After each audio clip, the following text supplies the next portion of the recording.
Hello student, we are from Vansham classes. IPC Indian penal code भारतीय दंड संहिता आज से हम लोग स्टार्ट करने वाले हैं।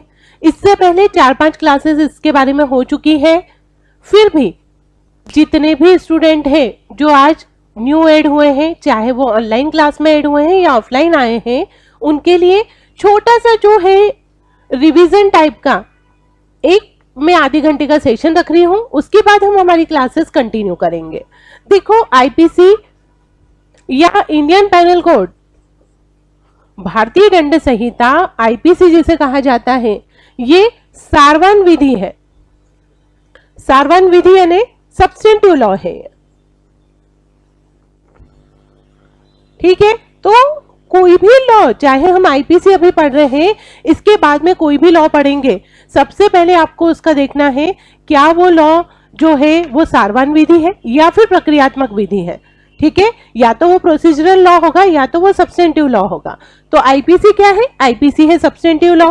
फिर बेसिक चीजों में जो याद रखना है, आपको याद रखना है एक्ट नंबर। देखो, सिविल जज के बारे में ये कोई इंटेलिजेंस की एग्जाम नहीं है। ठीक है, ये आपकी कंटिन्यूटी की एग्जाम है। आप लगातार किसी भी चीज के लिए प्रयास करेंगे, आप उसमें सक्सेस पा लेंगे। ठीक है, सिविल जज की प्रिलिमिनरी के लिए भी यही जो है रूल अप्लाई होता है, सिविल जज की मेंस के लिए भी यही रूल अप्लाई होता है। तो कुछ बेसिक चीजें, चाहे वो किसी भी जुडिशरी में हो, चाहे वो एमपी का सिविल जज है, छत्तीसगढ़ का है, यूपी, बिहार, डीजेएस या फिर एडीजे के लिए आप कर रहे हो, ये इतनी बेसिक चीजें हैं जो हर स्टूडेंट को पता होनी चाहिए। ठीक है, तो सबसे पहले तो एक्ट नंबर, जो भी सब्जेक्ट आप पढ़ रहे हैं उसका अधिनियम संख्यांक जो है वो आपको पता होना चाहिए। हमेशा आपने पढ़ा होगा 1860 का 45, तो ये जो 45 है, 45 है, यही आईपीसी का एक्ट नंबर है। इसके बाद दो चीजें, like enactment date. Enactment date यानी किस दिन ये बना।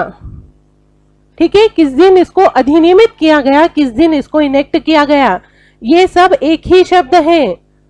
कई बार ऐसा होता है, हिंदी में तो एक चीज के दो शब्द होते हैं। ठीक है, इंग्लिश में भी कुछ जो शब्द हैं उनको एक या दो तरीके से पूछा जा सकता है।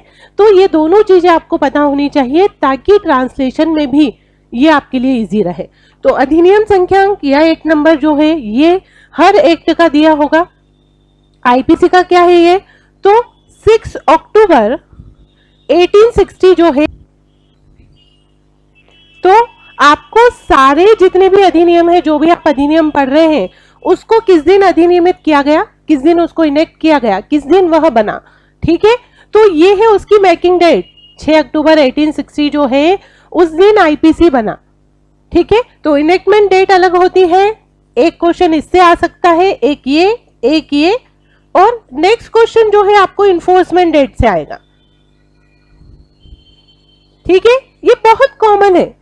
ये वो गलती है, यदि आपने की तो आप 5000 बच्चों से पीछे रह जाएंगे।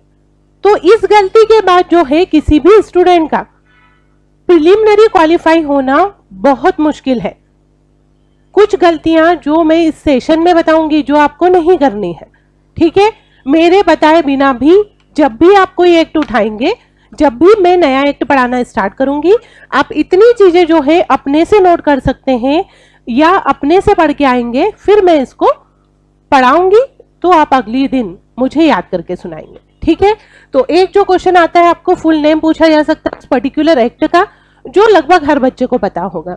ठीक है, एक्ट नंबर 1860 का 45, ये जो एक्ट नंबर है ये आपको हर एक्ट का अलग अलग एक्ट नंबर है, ये आपको पता होना चाहिए। तो हमारी आईपीसी का क्या है? 45। इसके बाद है इनेक्टमेंट डेट, किस दिन वो पर्टिकुलर सब्जेक्ट बना या अधिनियमित हुआ, है ना। मेकिंग डेट तो नहीं बोलते इसको, बट इनेक्टमेंट डेट नॉर्मली जो है वर्ड यूज होता है। तो ये है 6 अक्टूबर 1860, 6 अक्टूबर 1860 को आईपीसी बना था। इसके बाद है इन्फोर्समेंट डेट। तो इन्फोर्समेंट डेट जो आईपीसी की है वो है 1 जनवरी 1862। ये लगभग 1.5 साल बाद, है ना, सन के हिसाब से देखें तो 2 ईयर के आसपास का अंतर है, लेकिन लगभग 1.5 साल बाद जो है ये इन्फोर्समेंट में आया। इन्फोर्समेंट डेट को क्या बोला जाता है? इन्फोर्समेंट डेट को कहा जाता है लागू होने की दिनांक। ठीक है, किस दिन लागू हुआ आईपीसी? तो 1 जनवरी 1862 को, 1 जनवरी 1862 को ये लागू हुआ। इसके बाद जो बहुत महत्वपूर्ण चीज आती है वो आती है अध्याय।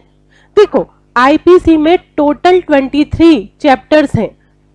ठीक है, बहुत सारे जो अधिनियम हैं वो चैप्टर्स में, कुछ पार्ट्स में चलते हैं, कुछ में पार्ट्स और चैप्टर्स दोनों होते हैं, लेकिन आईपीसी में पार्ट नहीं है, इसमें चैप्टर्स हैं। तो टोटल चैप्टर कितने हैं आईपीसी में? यदि टोटल पूछा जाए तो वो है 23। ठीक है, बट ऐसे आप काउंट करोगे अमेंडमेंट के थ्रू जो है क्या किया गया, आईपीसी में कुछ दूसरे चैप्टर्स जोड़ दिए गए, तो वो टोटल हो जाएंगे आपके 23 + 3 यानी 26।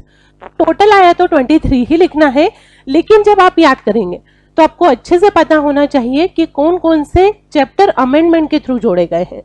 ठीक है, तो पहले इतनी जो चीजें हैं आपने लिख ली। पूरा एक्ट का नाम क्या है? आईपीसी। किस दिन ये बना, किस दिन ये लागू हुआ, इसका एक्ट नंबर क्या है।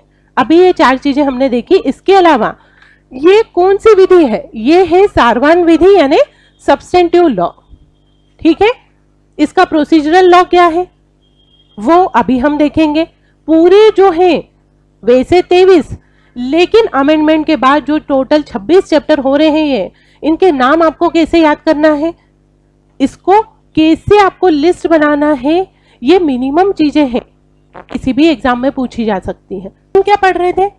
यही कि क्या चैप्टर के नाम इंपॉर्टेंट है। यस, देखो, किसी भी पर्टिकुलर सेक्शन तक जाने के लिए आपको पता होना चाहिए कि उसका चैप्टर क्या है।